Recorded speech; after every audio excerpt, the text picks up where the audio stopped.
ఇక నుంచి బొబ్బట్లు చేయడానికి పప్పు నానబెట్టక్కర్లేదు, రుబ్బక్కర్లేదు. కేవలం అరగంటలో అటుకులతో ఈజీగా ప్రిపేర్ చేసుకోవచ్చు ఈ బొబ్బట్లు.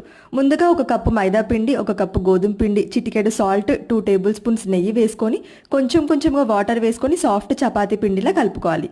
పైనుంచి ఒక టేబుల్ స్పూన్ నెయ్యి అప్లై చేసి ఒక 10 నిమిషాలు నాననివ్వాలి. ఒక కప్పు మందం అటుకులు తీసుకొని ఒకసారి వాష్ చేసుకొని అటుకులు మునిగేంత వరకు వాటర్ పోసుకొని ఒక 5 నిమిషాలు నాననివ్వాలి.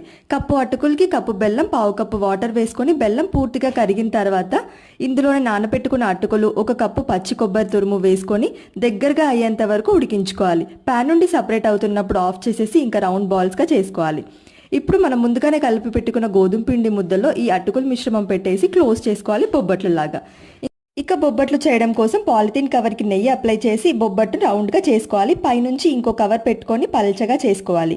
ఇలా చేసుకున్న బొబ్బట్టుని ప్యాన్ పైన నెయ్యి వేసేసి 2 సైడ్స్ కూడా ఫ్రై చేసుకుంటే మన టేస్టీ అటుకులతో బొబ్బట్లు